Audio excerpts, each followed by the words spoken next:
everyone, and welcome to the Climate Show. Thank you. And we talk about climate, and more climate. Today, we're going to be talking about India and their climate change with a special guest today, Richie Hoagie.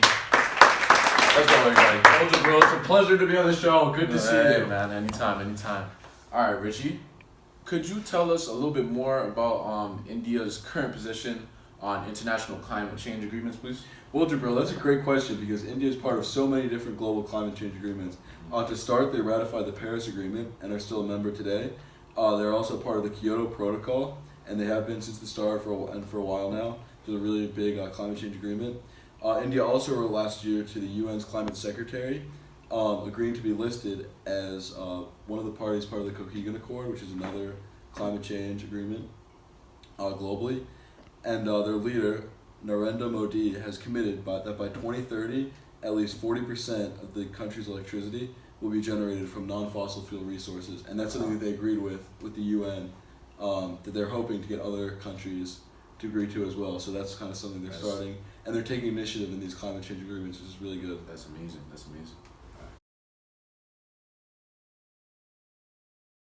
Guess what today is?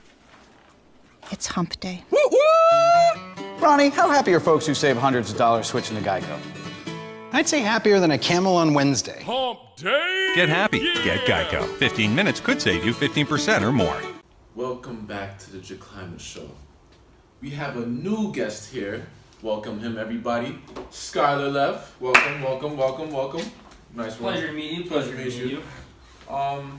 Real quick, I would just like to ask, what is India's current greenhouse gases emissions, and can you relate it to the world, please? Very good question. I'd like to start off by saying how the unit used to determine the greenhouse gas emissions is called the metric ton carbon dioxide equivalent.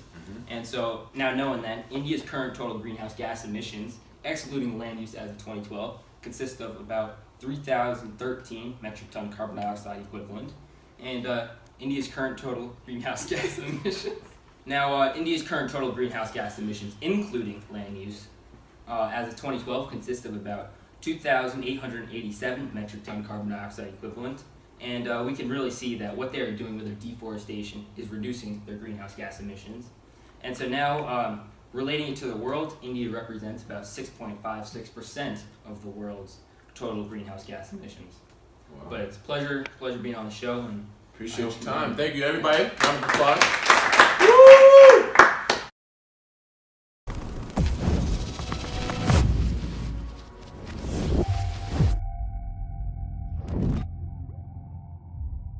Welcome back to the Climate Show. Yes, it's not over yet. We have another guest. Yes, three times, baby. Another guest. Welcome to the show, Emmett. Yep. Thank you, everybody. Nice to meet It's a you. pleasure. It's a pleasure. Pleasure. Love. All right, Emmett. So, can you explain to me what are the current problems of climate change that we know of right now that's going on in India, please? All right. So the other thing we've been seeing is glaciers have started to retreat faster than they usually have, and the next big thing is sea level rise. For the southern latitude of India, they're actually below sea level, and so it started to affect large populations when it comes to large flooding. And a big thing is agriculture in India, and one of the biggest crops is wheat, and they've seen 6% lower rice yields due to high temperatures and no rain. Wheat yields peaked in 2001, and they haven't been able to go higher than what they've been able to produce since then. Wow. And India's two main resources of energy is hydro and thermal. Both rely on water, and since this high temperature and consistent rainfalls, we've started to lose the thermal energy, and it's starting to become harder to get energy as well compared to what it's been in the past. India's already facing water security, and with growing populations, it's not helping it as well.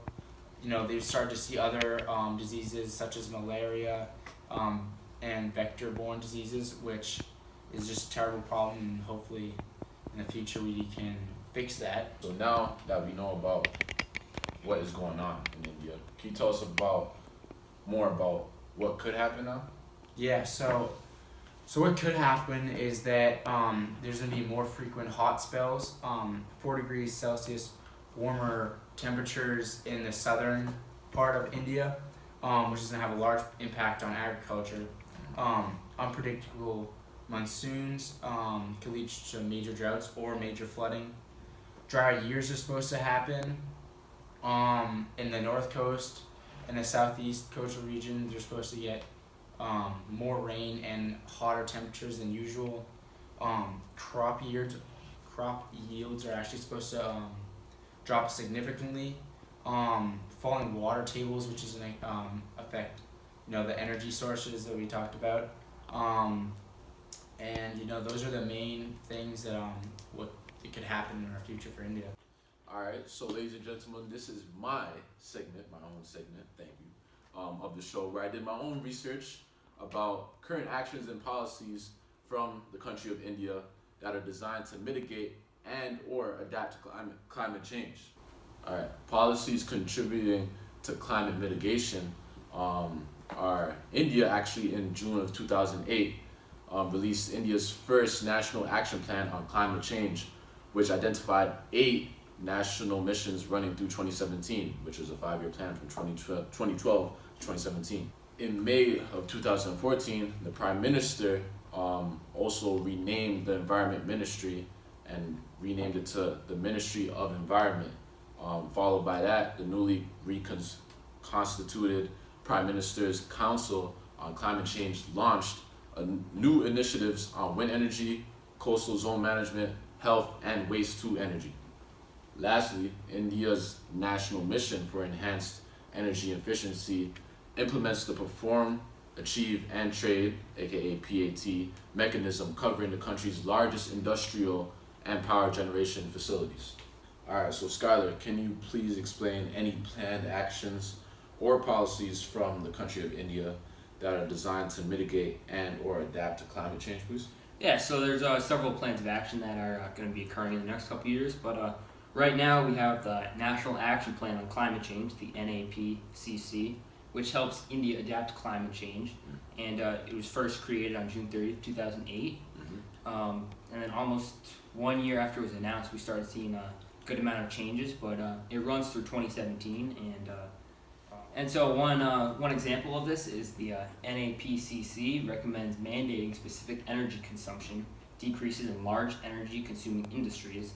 So this is going to help try to decrease the amount of energy that is being used, and with a system for companies to trade energy saving certificates for something in return, so it gives them a little initiative to decrease their energy consumption.